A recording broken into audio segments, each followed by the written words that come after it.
Sebulan menjelang pendaftaran bakal Cagup dan Cawagup Sumatera Utara, hanya ada dua nama yang memiliki elektabilitas tinggi, yakni Wali Kota Medan Bobi Nasution dan Gubernur Petahana Edi Rahmayadi. Pertarungan sengit pun akan terjadi jika keduanya berhasil maju di Pilgub Sumatera Utara. Berdasarkan hasil Lembaga Survei Indonesia yang digelar pada 7 hingga 17 Juli 2024, elektabilitas menantu Presiden Joko Widodo, Bobi Nasution, unggul di atas mantan Gubernur Sumatera Utara, Edi Rahmayadi.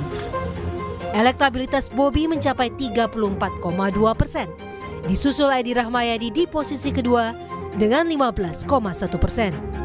Selanjutnya diikuti Musa Rejek Syah atau Ijek dengan 4%, Basuki Cahayapurnama alias Ahok dengan 3,3%, dan Dharma Wijaya dengan 1,1%, serta Nixon Nababan dengan 1%.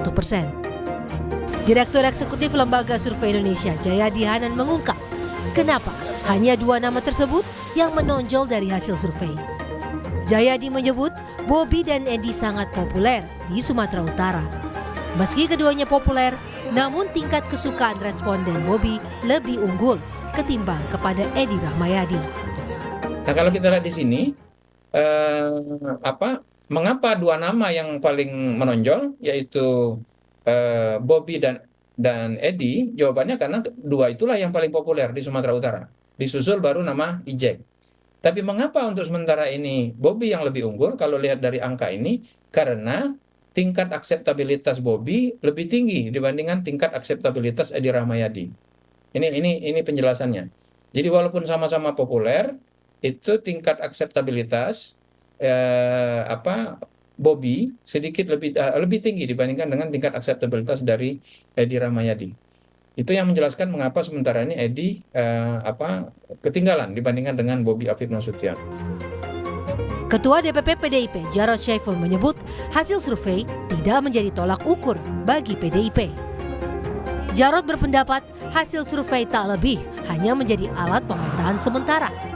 Meski demikian, Jarod menegaskan PDIP tidak akan membiarkan Bobi melawan kotak kosong di Pilgub Sumatera Utara.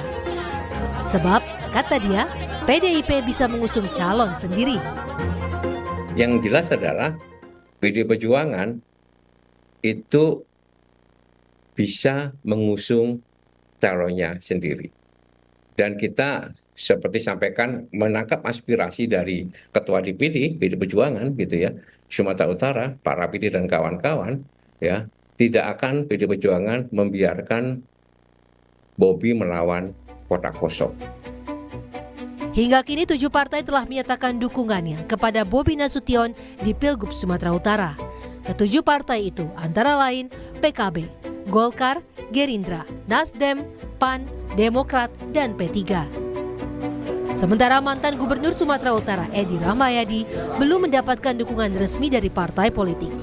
Meski demikian, PDIP mempertimbangkan Edi Rahmayadi untuk diusung di Pilgub Sumatera Utara. Tim Liputan Kompas TV. Berdasarkan hasil Lembaga Survei Indonesia yang terbaru di Pilgub Sumatera Utara yang menunjukkan elektabilitas menantu Presiden Joko Widodo Bobi Nasution unggul di atas petahana Edi Rahmayadi, Bobi dengan raihan 34,2%, sementara Edi Rahmayadi 15,1%. Lantas akankah ini bakal jadi pertarungan sengit antara Bobi dan juga Edi Rahmayadi di Pilgub Sumatera Utara? Sore hari ini di Rumah Pilkada kita bahas bersama dengan pengamat politik dari Universitas Sumatera Utara, ada Bang Indra Fauzan. Bang Indra, terima kasih sudah meluangkan waktu untuk Rumah Pilkada. Selamat sore, selamat siang. Bang Indra, berdasarkan hasil survei LSI, popularitas Edi sama Bobi ini kan sama-sama tinggi ya, posisi pertama dan juga kedua. Tapi tingkat kesukaan responden terhadap Bobi ini lebih tinggi dibandingkan Edi. Melihat hal ini, apakah Anda bisa dikatakan warga Sumut ini lebih menginginkan sosok gubernur yang baru, begitu? Ya, kalau kita melihat dari hasil survei ya, dari survei LSI tadi, ini jelas ya, kemenangan jauh sekali ya. Jarak antara Bobi Nasution dan Pak Edi Rahmayadi hampir 20%. Jadi di bulan Juli ini saya rasa ini cukup bisa menggambarkan bagaimana keinginan masyarakat Sumatera Utara nantinya. Tentunya dengan catatan-catatan tertentu. Misalnya contoh, kenapa masyarakat itu suka? Misalnya kalau saya melihatnya ada dua faktor saja. Yang pertama, faktor terbesar adalah karena beliau masih adalah menantunya presiden saat ini. Oke. Yang kedua adalah dia merupakan wali kota Medan. Nah, dari situ yang satu itu tidak terbantahkan lah ya, itu sudah tidak lagi menjadi hal yang kontroversi. Nah, yang kedua adalah beliau kan sekarang lagi gencar-gencarnya juga sedang menyelesaikan proyek-proyek yang ada di Beliau ini kota. maksudnya Bobi begitu ya Bang? Ya, kira-kira begitulah. Kenapa masyarakat kemudian melihat ada penerimaan akseptabilitasnya tinggi daripada Pak Edi Rahmayadi. Pak Edi Rahmayadi walaupun dia populer di Sumatera Utara ini, tapi kan orang masih berapa kontroversi ya, misalnya dari gaya komunikasi, kemudian juga mungkin orang tidak melihat ada pembangunan-pembangunan berbasis fisik, sehingga Pak Edi Rahmayadi tidak begitu diterima oleh masyarakat. Itu kalau misalnya antara Bobi dan juga Edi Rahmayadi ya. Tapi kalau kita lihat sebenarnya apa yang membuat elektabilitas Bobi ini unggul dari figur-figur lainnya? Tadi kan Edi Rahmayadi, kemudian juga kalau kita lihat ada Bang Ijek begitu ya, Musara Jeksya, ada Basuki Cahayapurnama juga, dan ada Nixon Nababan, ada Indra Wijaya. Anda lihat apa yang menjadi faktornya selain ya faktor menantu presiden begitu? Ya. Ya, kalau faktor-faktor lain misalnya bisa saja masyarakat melihatnya saat ini kan beliau yang sedang leading ya, bekerja ya. Kemudian masyarakat juga melihat bahwa faktor-faktor misalnya kesempatan untuk menerima pengaruh dari kerja pusat misalnya. Kemudian juga beliau kan walau bagaimanapun dia tetap wali kota Medan saat ini, beliau menunjukkan ada beberapa lah kinerja yang positif, sehingga masyarakat merasa ini bisa nih menjadi kandidat gubernur yang baru. Selain itu juga beliau masih muda, tapi faktor utama ya memang kita tidak bisa menghindari bahwa dua pengaruh saja, yaitu menantu presiden dan beliau wali kota saat ini. Saya rasa seperti itu. Oke, untuk Edi ini jadi menarik. Edi kan mendaftar ya ke beberapa partai dan belum juga kunjung mendapatkan dukungan. Sementara Bobi Nasution ini di belakangnya ada koalisi super begitu. Bagaimana Anda melihatnya kemungkinan atau kans peluang dari Bobi versus Edi nanti di Pilkada Sumatera Utara? Dari hasil survei tadi bisa menggambarkan sebenarnya peluang Pak Edi untuk menerima rekomendasi dari Partai Demokrasi Indonesia Perjuangan sebenarnya cukup tinggi. Cuman kan sekarang persoalannya adalah ketika beliau maju, itu PDIP siapa yang akan digandengnya? Apakah berlayar sendiri atau mencari kawan koalisi? Persoalannya ketika mencari kawan koalisi, contoh yang saat ini yang yang memiliki kursi dan belum memberikan rekomendasi Nyatakan kan dukungan. ya masih PKS sama Hanura. Nah, kalau misalnya PKS tentunya PKS tentu meminta misalnya wakil gubernur misalnya. Tapi berarti otomatis PDIP tidak ada kader dong yang akan disorongkan karena Pak Edi juga bukan kader PDIP kan. Sementara selama ini yang selalu disampaikan PDIP selalunya adalah kita Kader akan sendiri. di kader sendiri. Tapi siapa kadernya? Kan nggak muncul-muncul juga. Nah, itu kan pertanyaannya. Nah, kalau melihat berkaca dari hasil survei tadi, kesempatannya hanya dua. Memunculkan kader sendiri, bermain sporadis, atau mengusung Edi Rahmayadi, ya mau nggak mau ya akan berlayar sendiri. Kan gitu.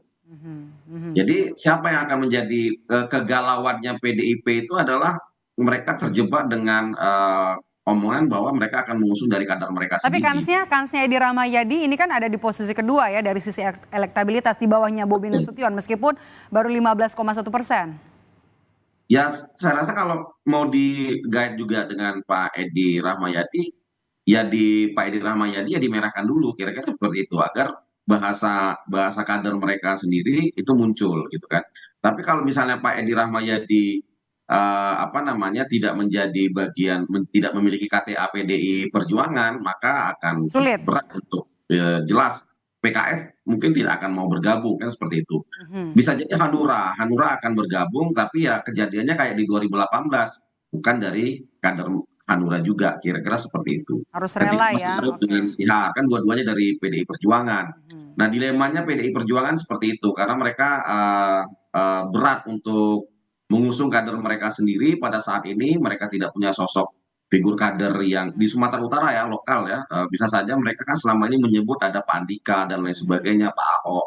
Walaupun Pak Ahok terkenal juga, tapi surveinya tidak melampaui dari 5%. Nah, ini kan jadi Elektabilitasnya juga masih 3,3 ya, baru 3,3 ya Bang ya, Indra.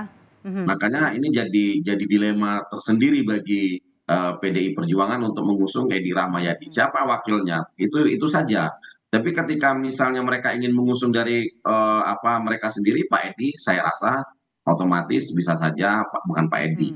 Misalnya contoh PDIP ingin mengusung kader sendiri yaitu Pak Andika misalnya. Berarti kan bisa saja mereka mengambil dari wakilnya dari PKS, seperti itu. PKS saya rasa akan mau. Tapi kalau kita lihat ya, rekam jejak pemilu kada di Sumatera Utara menarik karena biasanya diikuti banyak kandidat ya. Ya, ya. Lebih dari 2 pasang gitu yang maju di Pilkada Sumatera Utara. Kali ini ada kemungkinan terjadi lagi atau hanya 2 pasang nih antara Bobi versus Edi Rahmayadi Anda lihat? Ada 2 kemungkinan saja ya. Saya cukup senang ketika PDIP bersikeras untuk mengatakan Mengusung mereka kader. kaum Bobi ya. Jadi saya senang sekali gitu, hal seperti itu. Tapi memang ini agak berat ya. Karena Tadi ada koalisi super ya di belakang ada Bobi. koalisi super, udah nggak akan ada apa lagi. Jadi memang paling memungkinkan 2 kandidat saja. Dan saya melihatnya sinyal positifnya tentu Pak Edi Rahmayadi ya yang akan menjadi lawan sepadan dari Bobi Nasution. Walaupun jaraknya sampai saat ini masih 20%, ya agak berdarah-darah lah ya untuk mencapai elektabilitas yang tinggi. Tentunya ini satu kerjaan yang yang super berat bagi PDI Perjuangan. Bahkan ketika mereka masih bergabung dalam kekuasaan di 2018 pun ketika melawan Pak Edi pun mereka agak kesusahan kan. Apalagi dengan waktu kampanye yang cukup singkat ya, mungkin hanya 2 bulan. Di September, Oktober, November, 27 November udah pilkada. Jadi ini perlu usaha keras dari sekarang untuk Usaha kerja dari mesin partai. Mesin partai mana nanti? mesin partai. Karena kan begini, mungkin masanya Pak Edi mungkin di sekitar di wilayah Labuan Batu Raya ya, Labuan Batu Utara, Labuan Batu Selatan, coba mengambil di Siantar mungkin itu ada pertarungan suara PDIP, di Simalungun, di Toba, Samosir, mungkin seperti itu. Dan coba mengambil suara di wilayah-wilayah selatan, wilayah-wilayah Tapsel, Sibolga. Tapi kan itu wilayah-wilayah yang untuk sementara kalau saya yakin ya, melihat dari beberapa waktu yang lalu, itu wilayah-wilayah yang kemungkinan dimenangkan oleh Bobi Nasution. Nah, Medan, wilayah-wilayah yang besar suaranya seperti Deli Serdang, Medan, Langkat, kemudian Karo, itu saya rasa berkaca dari pilpres yang lain itu tetap dikuasai oleh Bobi Nasution. Nah, Oke. ya, kenapa Golkar kemudian menyorongkan Surya? Pak Surya kan di Asahan juga punya pengaruh di Asahan. Jadi dari sekarang harusnya mesin politiknya sudah bekerja, kemudian harus ada punya kepastian siapa kandidat. Saya rasa PDIP harus belajar dari 2018 ya, ketika mereka memunculkan Mas Jarod belakangan, kemudian ada Syar Sitorus yang menjadi juga dari kader mereka, sehingga ini menjadi keterlambatan ya, saya rasa untuk memanaskan mesin politik. Yang dilawan juga Bobi Nasution, didukung oleh partai-partai koalisi pertama partai koalisi pemerintahan saat ini. Bobi berada di partainya presiden nanti yang terpilih di 2018, posisinya pun masih menantu presiden. Nah, ini posisi-posisi strategis yang akan menjadi lawan politiknya PDI Perjuangan. Tapi saya berharap PDIP tetap punya niat kuat ya untuk melawan Bobi Nasution. Tapi menurut Anda nama ini kemudian juga elektabilitas ini akan berubah nggak ketika nanti keduanya disandingkan dengan nama bakal calon wakil gubernur? Kalau bisa saja berubah ya, bisa saja berubah dalam artian seperti ini. Kadang-kadang pemilihan wakil gubernur itu kan bisa mengupgrade suara. Bisa mengerek atau juga Iya, bisa menurunkan suara. Nah, sekarang persoalannya adalah siapa yang akan menjadi kalau Bobi sudah terlihat ya sinyal-sinyal siapa yang akan menjadi apa namanya wakilnya. Dan dari survei pun di LSI juga sudah muncul. Kemudian tinggal Pak Edi, ini masih rahasia, masih dalam posisi rahasia-rahasianya, masyarakat juga menebak-nebak siapa tokoh yang pas akan menjadi wakilnya Pak Edi Rahmayadi. Nah, Pak Edi Rahmayadi ini kan juga belum juga memuncul, dia masih safari politik mungkin ya, sibuk mencari partai-partai mana yang akan menjadi perahunya nanti.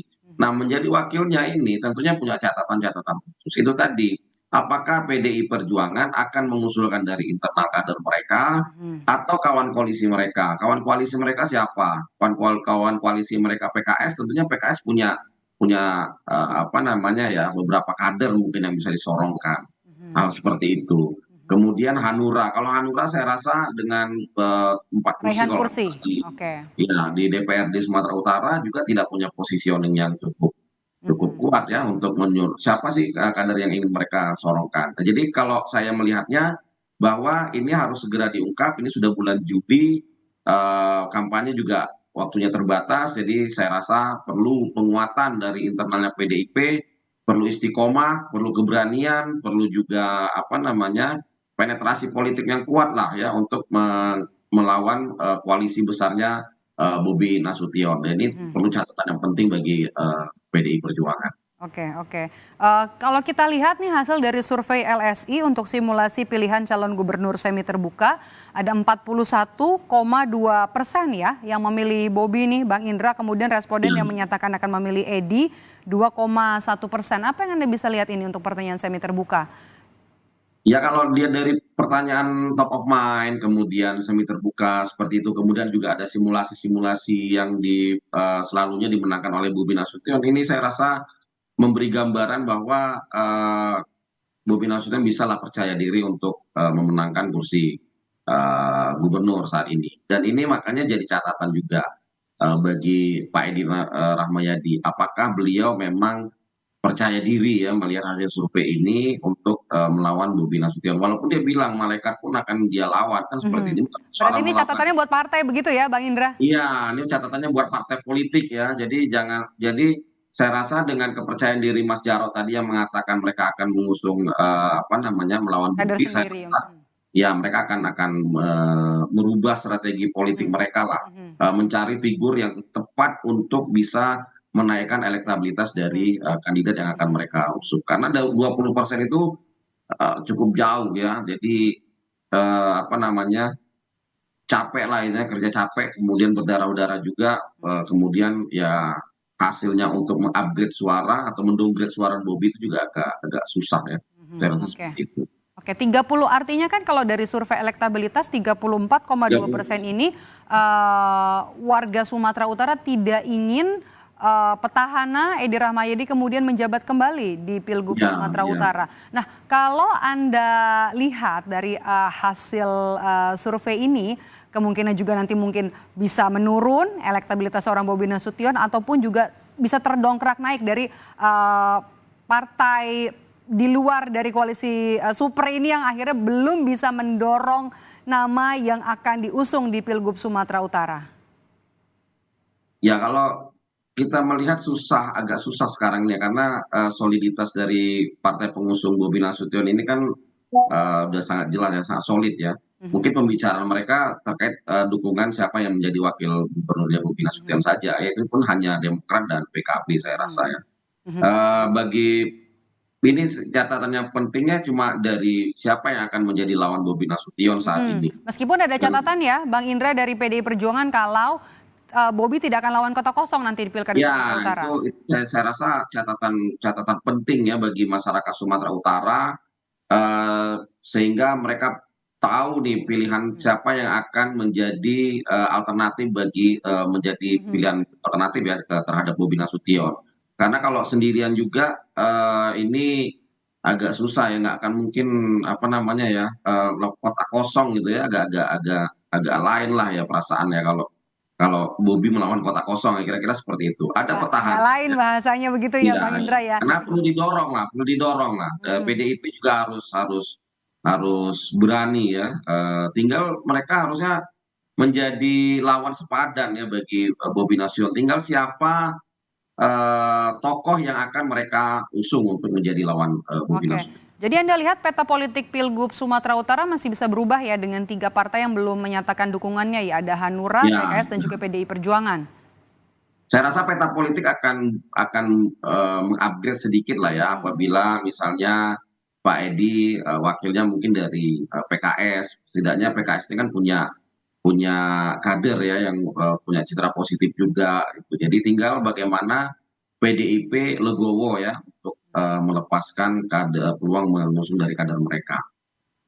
Jadi kita tunggu ya, nanti kalau dari elektabilitas masih jauh unggul menantu Presiden Joko Widodo Bobi Iya. Nasution di Pilkada Sumatera Utara. Terima kasih sudah bergabung bersama kami di Rumah Pilkada hari ini, Bang Indra Fauzan, pengamat politik dari Universitas Sumatera Utara. Sehat selalu.